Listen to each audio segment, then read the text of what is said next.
Bonjour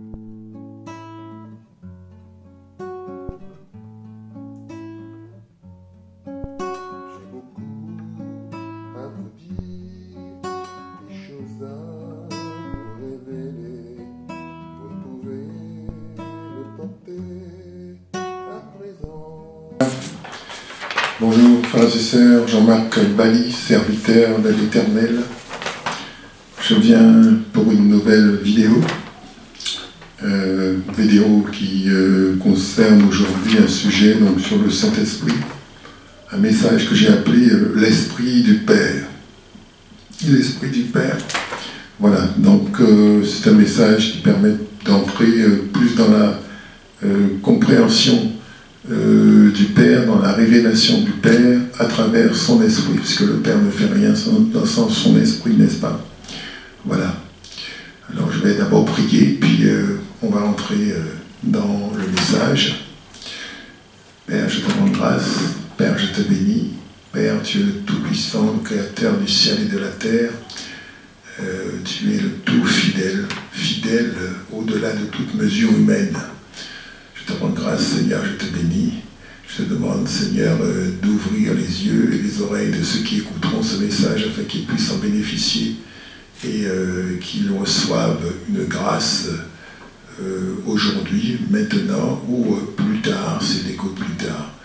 Je te bénis, Seigneur, je te rends grâce. Tu es le seul Seigneur, le seul Adonai, le seul Elohim. Tu es notre Dieu, le Père de notre Seigneur Jésus-Christ. Amen. Je prends autorité maintenant sur tout esprit impur. Je commande à tout esprit impur, tout esprit démoniaque de quitter ces lieux sans délai, sans retour. Je vous commande de ne pas intervenir, de ne pas vous manifester en aucune façon dans ce message. Au nom puissant de Jésus-Christ, le Fils unique de Dieu. Amen. Voilà. Alors, on va parler donc du Saint-Esprit aujourd'hui. La compréhension de quelques réalités du Saint-Esprit, n'est-ce pas? Tout d'abord, on va commencer par un message, pas par un message, mais par un verset que Jésus-Christ dit très clairement au sujet du Saint-Esprit par rapport au côté, comment dirais-je, difficile à saisir du Saint-Esprit. Puisque le Saint-Esprit n'a pas le corps, le Saint-Esprit c'est un esprit, vous voyez, donc difficile pour nous, des êtres charnels, de nous représenter ce que c'est. Alors il est écrit, le vent souffle où il veut, tu en entends le bruit, mais tu ne sais ni d'où il vient, ni où il va. Il en est ainsi de tout homme qui est né de l'esprit. Je reprends, le vent souffle où il veut, tu en entends le bruit, donc on est dans Jean 3,8. Tu en entends le bruit, mais tu ne sais ni d'où il vient, ni où il va. Il en est ainsi de tout homme qui est né de l'esprit. Vous voyez? Donc, ça donne un vraiment clair aperçu de ce que c'est que l'esprit. L'esprit n'est pas, comment dirais-je, on ne peut pas le capturer, on ne peut pas le mettre dans quelque chose. L'esprit est libre. Et tous ceux qui sont conduits par l'esprit, en fait, la réalité, c'est qu'ils ne savent pas où ils vont. Et c'est l'Esprit qui les conduit. Oui. Donc, le Seigneur Jésus-Christ dit que tous ceux qui sont nés de l'Esprit, tous ceux qui sont conduits par l'Esprit, mais ils sont un peu comme le vent, ils ne savent pas, n'est-ce pas, ce qui va devenir après. Les choses se révèlent petit à petit à mesure qu'ils marchent avec le Seigneur. Voilà. Donc, ça c'est une première réalité de l'esprit. On va commencer ce message avec, continuer ce message, pardon, avec un autre passage sur le livre des Romains. Romains chapitre 8, à partir du verset 11. Il est écrit, le verset 11, « Or, si l'esprit de celui qui a ressuscité Jésus des morts habite en vous, celui qui a ressuscité Christ des morts vivifiera aussi vos corps mortels à cause de son esprit qui habite en vous. » Je relis. « Si l'esprit de celui qui a ressuscité Jésus des morts habite en vous, celui qui a ressuscité Christ des morts vivifiera aussi vos corps mortels à cause de son esprit qui habite en vous. Amen. Voilà. Donc ici, il est question de la résurrection de Jésus-Christ. L'apôtre Paul fait une comparaison et on voit clairement que le Père a ressuscité son Fils par l'intermédiaire du Saint-Esprit, par l'entremise du Saint-Esprit, n'est-ce pas? C'est un peu comme si le Père avait commandé au Saint-Esprit de faire ce travail de résurrection.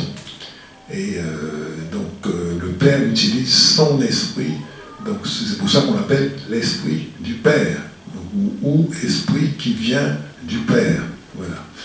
Et la réalité spirituelle, c'est que nous, enfants de Dieu, tous ceux qui ont accepté le Seigneur Jésus-Christ et qui le suivent d'un cœur sincère, ont reçu l'Esprit de Dieu.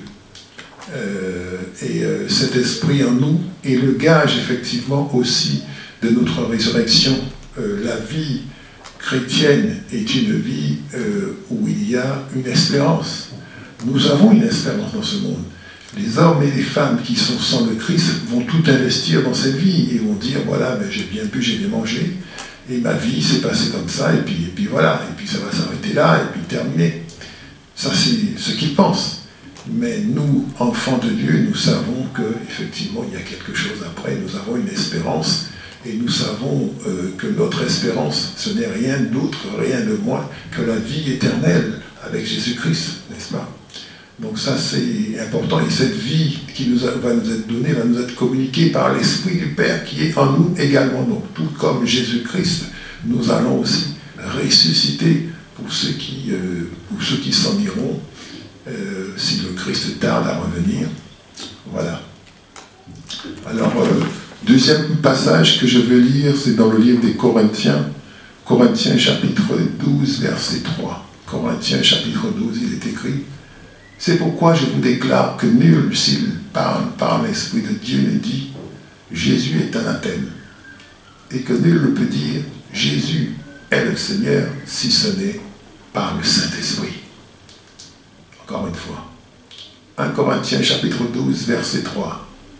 C'est pourquoi je vous déclare que nul, s'il parle par l'Esprit de Dieu, ne dit Jésus est anathème. Et que nul ne peut dire Jésus est le Seigneur si ce n'est par le Saint-Esprit. Vous voyez? Donc ici, c'est clair. Ceux qui reconnaissent la Seigneurie de Jésus, ceux qui acceptent de se soumettre à Jésus-Christ et de marcher avec lui, ceux qui le reconnaissent comme Fils de Dieu, comme Messie, n'est-ce pas, comme Christ, ils ne peuvent le faire que par l'entremise du Saint-Esprit qui habite en eux. Donc ceux qui reconnaissent Jésus comme cela le font parce qu'ils ont l'Esprit du Père en eux. Ils ont l'Esprit du Père, le Saint-Esprit en eux. Donc ceux qui n'ont pas le Saint-Esprit en eux ne peuvent pas reconnaître Jésus comme le Seigneur, ne peuvent pas reconnaître la Seigneurie de Jésus. Ceux qui reconnaissent la Seigneurie de Jésus, n'est-ce pas, ce sont ceux qui ont le Saint-Esprit en eux. Donc c'est facile aussi à comprendre qui a le Saint-Esprit, qui n'a pas le Saint-Esprit. Je pense que ça peut être un critère très, très clair. Évidemment, vous avez des gens qui mentent, hein, vous avez des gens qui disent des choses, qui confessent Jésus de leurs lèvres et leur cœur est ailleurs. Mais ceux qui sont sincères en disant ça, donc qui le pensent dans leur cœur également, ne peuvent avoir cette conviction que si ça leur est donné par le Père à travers l'Esprit. Si vous prenez l'exemple, par exemple, prenez l'exemple de Pierre. Pierre a reconnu Jésus. Hein, dans le livre de Matthieu, Matthieu chapitre 16, je crois, Jésus demande « Qui dites-vous que je suis ?» Et Pierre est le seul capable de dire que Jésus est le Christ. Il a été le seul. Si on vous regardez, aucun des disciples n'a déclaré que Jésus était le Christ, que Jésus était le Messie, le seul qui l'a fait, c'est Pierre. Et ce qu'il faut bien comprendre, c'est que si Pierre a pu le faire, c'est parce qu'il avait le Saint-Esprit. Pierre ne peut pas reconnaître Jésus comme le Messie s'il n'a pas le Saint-Esprit. Pierre a reconnu Jésus comme le Messie, comme le Fils de Dieu, parce qu'il avait déjà le Saint-Esprit à ce moment, au moment où Jésus pose la question. Bien sûr, tous les disciples sont destinés à avoir le Saint-Esprit. Mais au moment où Jésus pose la question, Pierre est le seul capable de le reconnaître comme Messie, comme Seigneur. Ça veut dire qu'il avait le Saint-Esprit et que c'est par le Saint-Esprit qu'il l'a fait. Donc, Jésus, voyant cela, va comprendre que le Père désigne Pierre, que le Père, lui, désigne Pierre. Et la parole est bien connue, mais Jésus va dire, mais ce n'est pas la chair et le sang qui t'ont révélé cela, mais mon Père qui est dans les cieux. Et le Père qui est dans les cieux, quand il dit le Père qui est dans les cieux t'a révélé cela, ce qu'il ne dit pas, c'est que ça se fait à travers son esprit. Voilà, le Père ne fait rien sans son esprit. Donc Pierre a déjà l'Esprit de Dieu en lui, n'est-ce pas? Et donc Pierre va être désigné, donc le Père désigne Pierre de cette manière-là à Jésus, en lui disant, sous couvert, mais c'est celui-là qu'il faut prendre, c'est avec lui qu'il faut bâtir l'Église. Et Jésus va le prendre et va dire, tu es Pierre, et sur cette pierre je bâtirai mon Église. Et les portes du séjour des morts ne prévaudront pas contre elle. Et à toi je donnerai les clés du royaume des cieux. Vous voyez?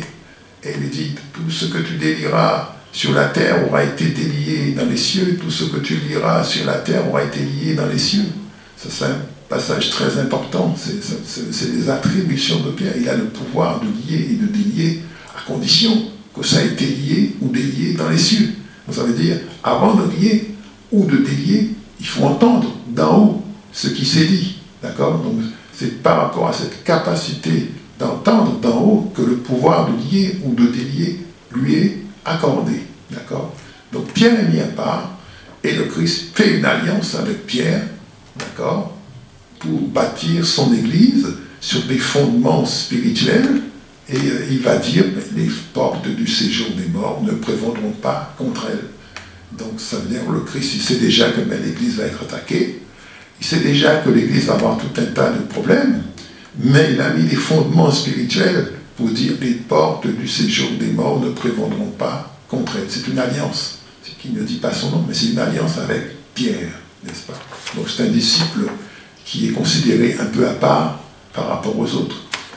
On se souvient aussi quand tout le monde a perdu la foi et que Christ a été livré pour être crucifié, avant de partir à la crucifixion, Pierre va être prévenu par Jésus, va dire, vous perdrez tous la foi. Vous perdrez tous la foi, mais toi, Pierre, j'ai prié pour toi, afin que ta foi ne défaille point, et quand tu auras recouvré tes esprits, mais c'est toi qui vas affermir tes frères. Vous voyez? Donc, Pierre a un rôle par rapport aux autres disciples, c'est lui qui va communiquer la foi, maintenant la foi perdue aux autres disciples, il va leur recommuniquer la foi. Un peu comme un flambeau, une torche allumée, passe le feu à d'autres torches qui n'étaient pas allumées. Ainsi, toutes les torches se retrouvent allumées. Donc c'est le même feu qui se propage. Ça veut dire la foi de Pierre se transmet aux autres. Vous voyez? Et tous les disciples qui ont pu transmettre la foi à d'autres personnes qui vont croire en Jésus-Christ, arriver jusqu'à ceux qui sont aujourd'hui en 2023, eh bien, cette foi vient de Pierre. Cette foi vient de Pierre, c'est la foi pour laquelle Jésus a prié et qui a été communiquée à Pierre et que Pierre a communiqué aux disciples. Et les disciples ont commencé à communiquer aux uns aux autres, jusqu'à embraser toute la terre et arriver jusqu'à nous. Vous voyez? Voilà. Donc, l'Esprit de Dieu donné à Pierre lui fait confesser que c'est Jésus qui est le Christ. Voilà. Donc ça, c'est un aspect important. Ensuite, pour continuer sur le message par rapport par rapport à l'esprit, on va parler de ce qu'on appelle le témoignage de l'esprit. Le témoignage de l'esprit, ça veut dire l'esprit de Dieu habite en nous et l'esprit de Dieu fait un témoignage à notre esprit. Donc en fait, les enfants de Dieu qui ont le Saint-Esprit, ils ont d'une part leur esprit et d'autre part le Saint-Esprit, n'est-ce pas? C'est écrit, Romains chapitre 8, verset 16, il est écrit, l'Esprit lui-même rend témoignage à notre esprit que nous sommes enfants de Dieu. Or, si nous sommes enfants, nous sommes aussi héritiers.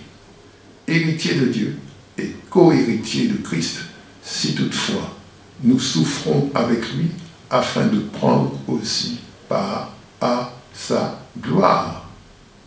On reprend. L'Esprit lui-même rend témoignage à notre esprit que nous sommes enfants de Dieu. Or, si nous sommes enfants, nous sommes aussi héritiers. Héritiers de Dieu et co-héritiers de Christ. Si toutefois nous souffrons avec lui, afin de prendre aussi part à sa gloire. Vous voyez, donc là, il est question clairement de l'héritage des enfants de Dieu. L'héritage que les enfants de Dieu reçoivent.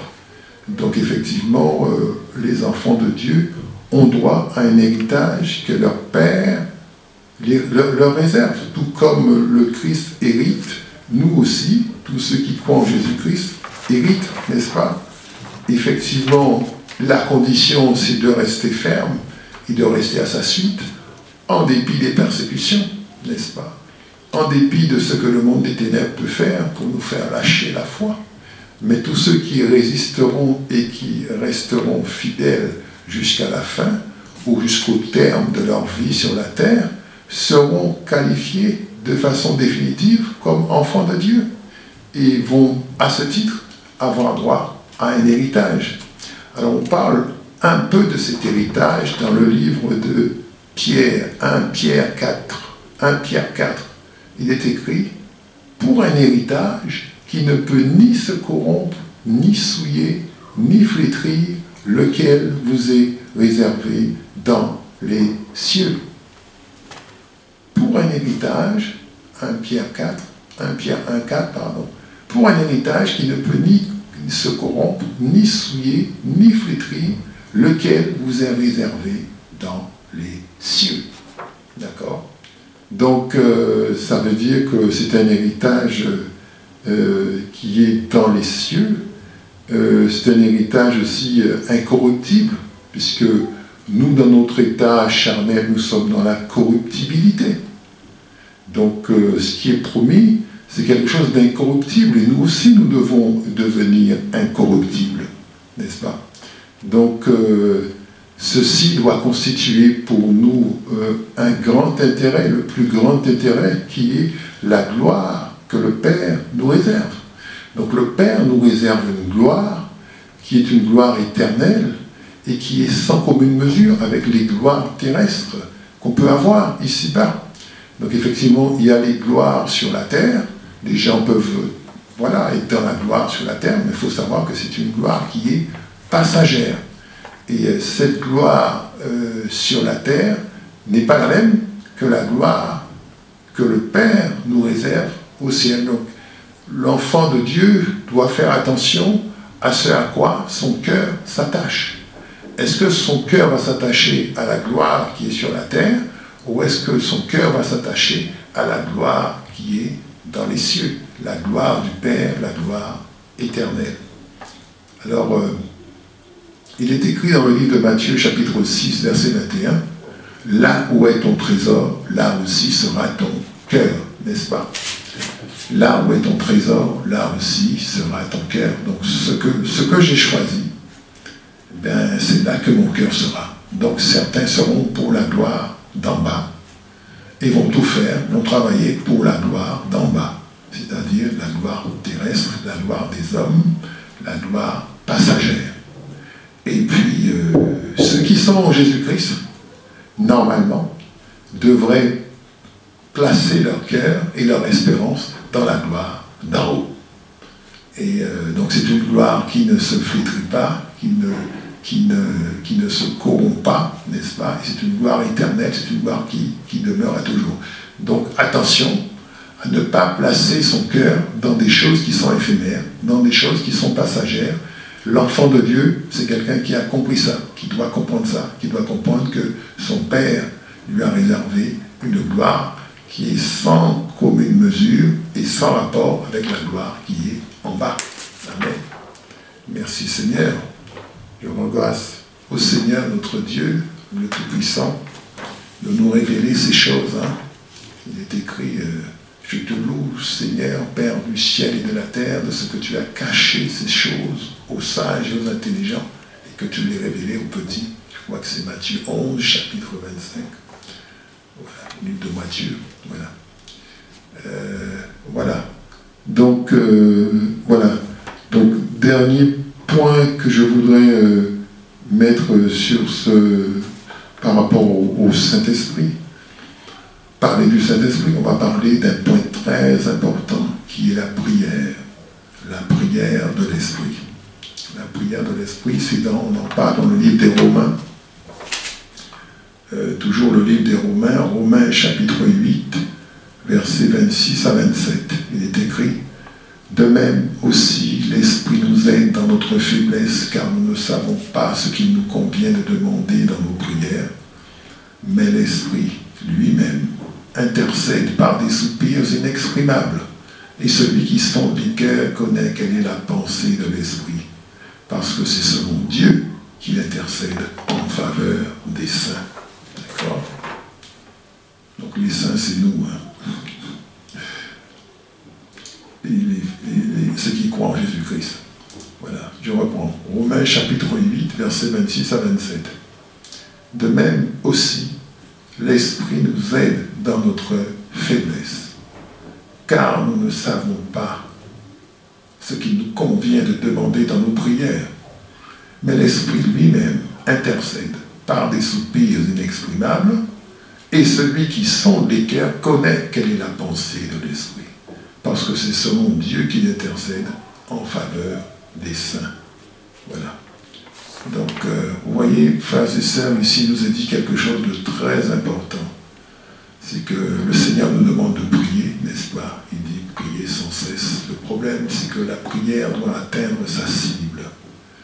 La prière doit atteindre sa cible dans le sens où, pour qu'elle soit exaucée, il faut qu'elle soit conforme à la volonté du Père. Il faut deux choses. Il faut qu'il y ait la foi, une foi suffisante, la foi requise, ça c'est la première chose. Il faut aussi que la prière soit conforme à la volonté du Père.